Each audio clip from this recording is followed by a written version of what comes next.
एक मासूम चेहरा जो कभी कैमरे के सामने हंसता था तो कभी किसी सीन में रोते रोते सबको रुला देता था। एक बच्चा जो एक्टिंग नहीं करता था बल्कि जीता था हर किरदार को। और वो बच्चा कोई और नहीं था बल्कि थे जुगल हंसराज। वो नाम जिसे मासूम देखने वाले लोग आज भी नहीं बोल पाए हैं। आज हम उसी जुगल हंसराज की जिंदगी का असली कहानी बताएंगे, बिल्कुल वैसे ही जैसे उनकी कहानी थी। एक ऐसी कहानी जो केवल फिल्मी नहीं है बल्कि एक सच्ची इंसानी जर्नी है। उम्मीद है, मोहब्बत है, त्याग है और खोई हुई पहचान है। जुगल हंसराज का जन्म 1972 में 26 जुलाई को हुआ था मुंबई में। एक क्रिकेट के घर में जन्मा एक नन्हा बच्चा और उनके फादर का नाम था प्रवीण हंसराज। भारत के घरेलू क्रिकेट सर्किट में एक जाना माना नाम हुआ करते थे। लेकिन बेटे जुगल ने बदला नहीं, कैमरा थामा। माँ एक घरेलू महिला थी और बहुत प्यारी और सादगी से भी भरी थी। परिवार सिंधी था लेकिन सोच बहुत ही मॉडर्न थी। बड़े भाई का नाम सुनील हंसराज। जुगल बचपन से ही शांत स्वभाव के थे। उन्हें ना तो क्रिकेट पसंद था और ना ही भीड़। उनके सबसे पसंदीदा चीज थी कहानियां सुनना। स्कूल में वो पढ़ाई भी ठीक ठाक करते थे लेकिन उनकी आंखों में कुछ अलग चमक थी। कहते हैं ना कि कभी कभी किस्मत खुद चलकर आपके पास आती है, और ऐसा ही हुआ जब जुगल एक दिन अपनी माँ के साथ स्टूडियो गए। वहाँ एक विज्ञापन की कास्टिंग चल रही थी। निर्देशक की नजर पड़ी उस प्यारे से मासूम चेहरे पर। जुगल को कहा गया कि हमें इसी बच्चे की तलाश थी और बस शुरुआत हुई कैमरे के सामने सफर की। पहला ऐड था विक्स वेब रब का, उसके बाद सफोला, बूस्ट, टाटा नमक, एक के बाद एक एड्स। जुगल टीवी पर छा गए लेकिन वो सिर्फ एक मॉडल नहीं रहना चाहते थे। और फिर आया ऑफर मासूम का। 1983 में यह फिल्म आई और उनके कैरियर की यह पहली फिल्म थी।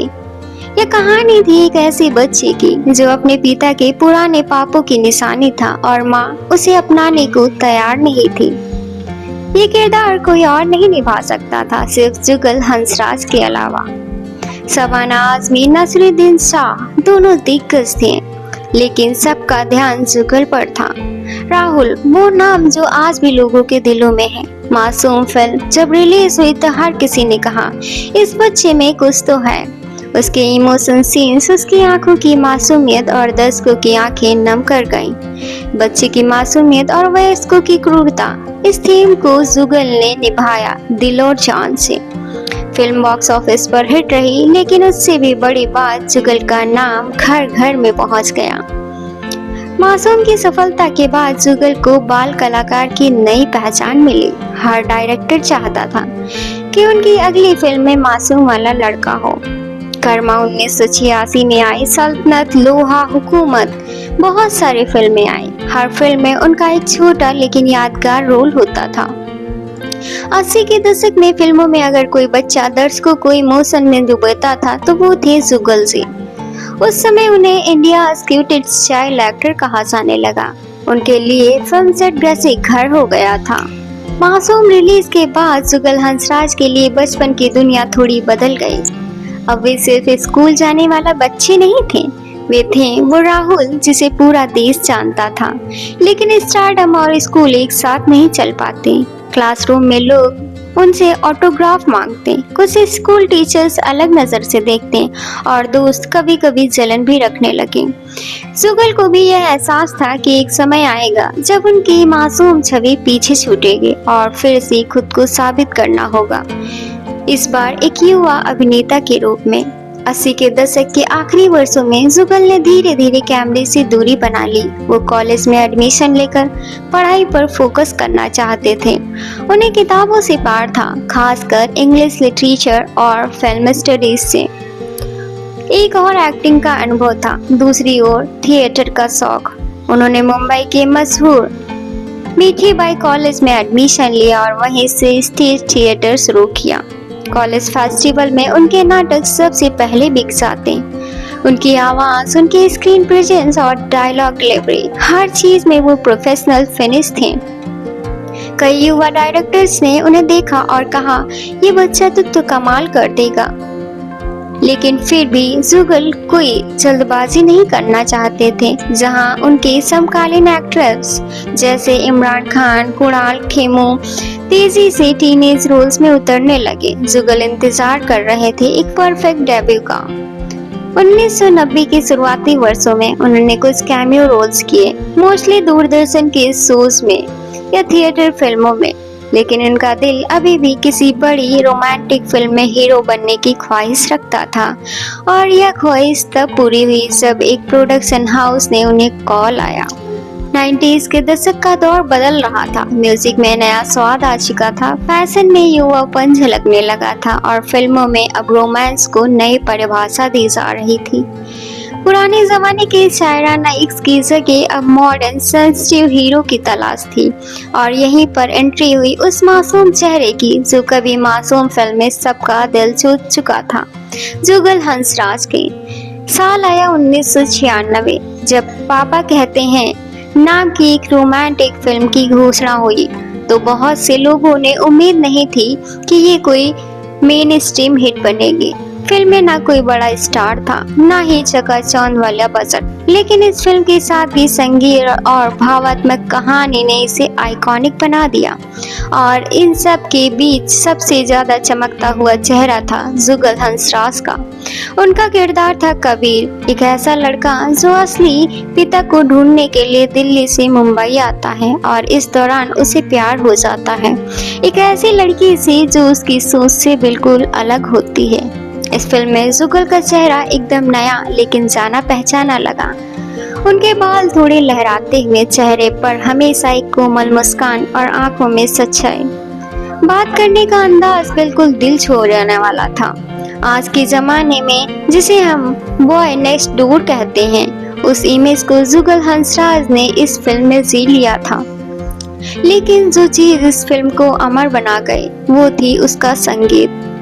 घरों से दूर चल के आए हम, पापा कहते हैं बड़ा नाम करेगा, मिल के भी हम ना मिल पाए।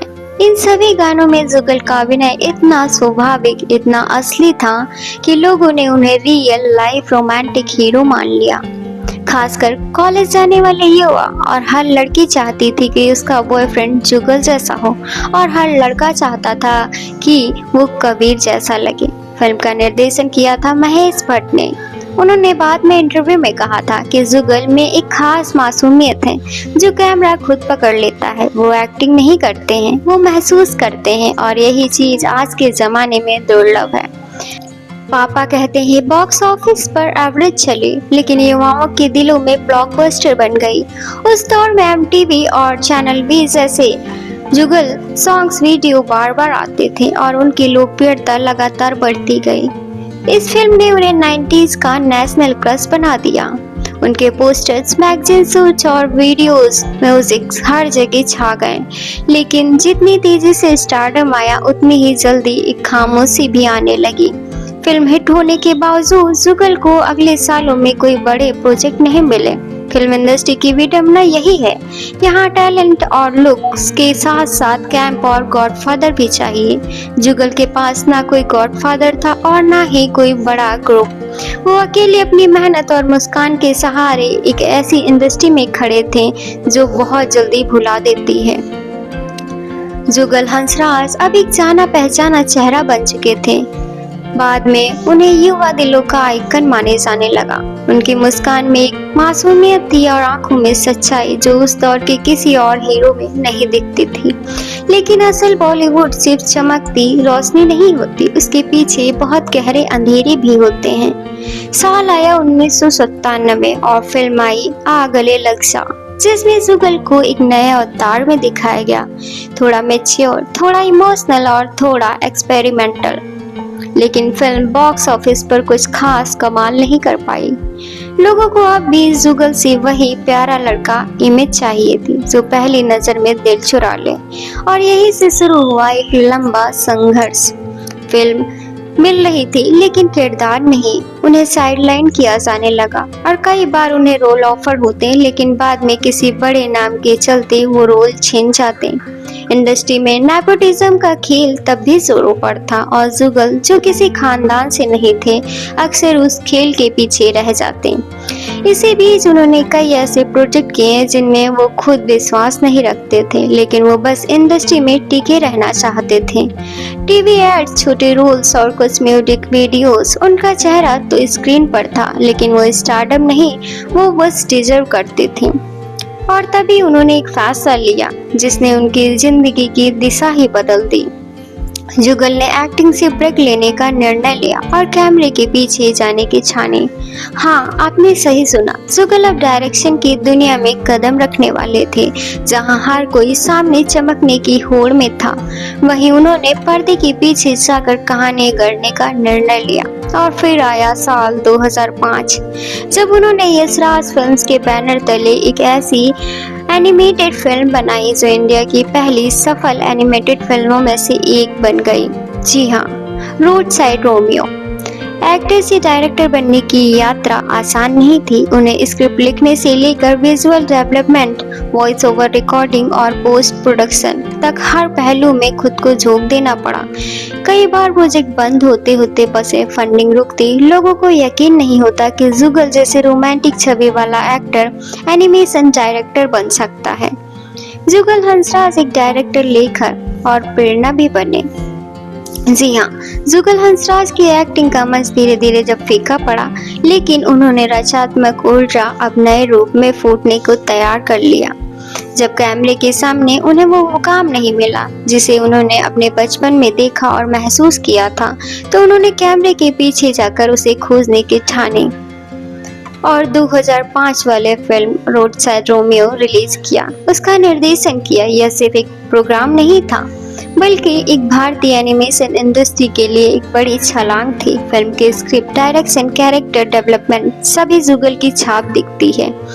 उन्होंने न सिर्फ बॉलीवुड के पॉपुलर आवाजों को, जैसे कि सैफ अली खान और करीना कपूर, एक फनी, रोमांटिक और म्यूजिकल जानवरों की दुनिया में उतारा, बल्कि यह भी दिखाया कि तकनीक और कहानी के मेल में क्या क्या किया जा सकता है। फिल्म को बच्चों ने खूब पसंद किया। क्रिटिक्स भी जुगल की इस नई पहचान को सलाम कर रहे थे, लेकिन यहाँ भी संघर्ष खत्म नहीं हुआ। फिल्म को अवार्ड्स तो मिले, लेकिन कमर्शियल रूप से ये बहुत बड़े हिट नहीं बन पाए। इससे ये हुआ कि इंडस्ट्री का भरोसा जुगल के निर्देशन क्षमता पर भी उतना नहीं हुआ जितना उन्हें उम्मीद थी। मगर एक बात तो साफ थी कि उन्होंने खुद को सीमाओं से बाहर निकाल लिया था। इसके बाद जुगल ने लेखन की दुनिया में कदम रखा। उनकी एक किताब है cross connection, the big circus adventure, एक चिल्ड्रन फिक्शन थी जो उनकी कल्पना शक्ति, संवेदनशील और कहानी कहने की शैली का जीता जागता प्रमाण थी। ये किताब उन बच्चों और युवाओं के लिए थी जो अपनी दुनिया में कल्पनाओं की उड़ान भरते हैं। जुगल की यह किताब बच्चों के मन को पढ़ती थी, उनके डर, उनके सपने और उनकी हिम्मत को भी। उन्हें हमेशा से ही कहानियों का शौक था, शायद इसलिए क्योंकि वो खुद एक कहानी की तरह थे। टीवी पर विज्ञापन, गेस्ट अपीयरेंस में जुगल अब भी नजर आते थे, लेकिन उनका फोकस अब किताबों और डायरेक्शन पर था। उन्होंने खुद को सिनेमा के रूप में ढाला, जहां वो सिर्फ चेहरा नहीं थे, वो कहानी के सूत्रधार बन गए। यशराज फिल्म ने उन्हें लेखक और डायरेक्टर के तौर पर सम्मान दिया। जुगल के क्रिएटिव स्क्रिप्ट और उनके सोचने के तरीके से उन्हें यशराज की प्रोडक्शन टीम का हिस्सा बनाए रखा। वो अब उन स्क्रिप्ट मीटिंग का हिस्सा थे जहां बड़े बड़े निर्देशक और लेखक के साथ चर्चाएं होती थी। इस दौरान उन्होंने कई फिल्म मेकर्स को गाइड किया, उन्हें स्क्रिप्ट रीडिंग, शॉट डिवीजन और डायरेक्शन में सलाह दी। वो एक क्रिएटिव मेंटोर भी वो भूमिका निभा चुके थे। एक समय वो कैमरे के सामने थे और अब कैमरे को समझा रहे थे कि उसे क्या और कैसे दिखाना है। उनके जीवन का यह चरण यह दर्शाता है कि अगर आप किसी मन से हट भी जाएं, तो इसका मतलब यह नहीं है कि आपकी भूमिका खत्म हो गई है। जुगल की कहानी इस बात की मिसाल है कि प्रतिभा सिर्फ एक रास्ते की मोहताज नहीं होती, वो हर उस मोहताज है जहाँ पर आप उसे ढालना चाहें। रोड साइड रोमियो की अप्रत्याशित सफलता के बाद उन्होंने साबित कर दिया कि केवल एक अच्छे चेहरे वाले कलाकार नहीं, बल्कि एक रचनात्मक माइंड भी है। जो कहानी को जी सकता है, समझ सकता है और दर्शकों के दिलों तक पहुंचा सकता है। इसके बाद जुगल ने प्यार इम्पॉसिबल नामक एक फिल्म लिखी जो कि 2010 में रिलीज हुई। इस फिल्म में उन्होंने स्क्रिप्ट राइटिंग की भूमिका निभाई और फिल्म में प्रियंका चोपड़ा तथा उदय चोपड़ा को लीड रोल में नजर आए। फिल्म को क्रिटिक्स से मिलती जुलती प्रतिक्रिया मिली, लेकिन यह बात तय थी कि जुगल अब इंडस्ट्री में एक मल्टी फेस्टेड टैलेंट के रूप में स्थापित हो चुके थे। धीरे धीरे वो लाइमलाइट से दूर होते रहे, लेकिन उनकी कलम और सोच की गहराई मजबूत होती चली गई। उन्होंने किताबें लिखना शुरू किया। 2017 में उनकी पहली किताब आई, cross connection the big circus adventure. यह एक बच्चों के लिए किताब थी जो बहुत ही रोचक और कल्पनाशील थी। इसमें दिखाया गया कि जुगल की रचनात्मक सिर्फ कैमरे तक सीमित नहीं थी, वो अब शब्दों की दुनिया में जादू भी खेलने लगे थे। इस किताब के जरिए वे एक बिल्कुल नए पाठक वर्ग से मिले, यानी कि बच्चों से। बच्चे जिन्हें जुगल एक फिल्म कलाकार के रूप में नहीं जानते थे, अब उन्हें एक कहानीकार के रूप में जानते थे। यह परिवर्तन न सिर्फ उनके प्रोफेशनल जिंदगी में आया बल्कि व्यक्तिगत तौर पर भी आया। बॉलीवुड की जिस दुनिया में लोग सिर्फ खुद को चमकाना चाहते हैं, जुगल वहाँ एक ऐसे सितारे बनकर उभरे जो खुद भले ही पर्दे पर कम दिखे, लेकिन उनकी रोशनी हर ओर फैलती रही। जुगल की पारिवारिक लाइफ बहुत अच्छी रही है। उन्होंने एक न्यूयॉर्क के एनआरआई निवेश बैंकर जैस्मिन ढिल्लन से शादी की। इस जोड़ी का एक बेटा है जिसका नाम सिदक है। उनकी लाइफ हिस्ट्री में बहुत सारी फिल्में की, लेकिन मासूम उन फिल्मों में सबसे टॉप पर थी। जुगल की एज इस समय 53 साल है और वो मुंबई यानी कि महाराष्ट्र में रह रहे हैं। अगर आपको यह वीडियो पसंद आया हो तो चैनल को सब्सक्राइब कीजिए, वीडियो को लाइक कीजिए एंड मिलते हैं आपको नेक्स्ट वीडियो में। तब तक के लिए गुड बाय।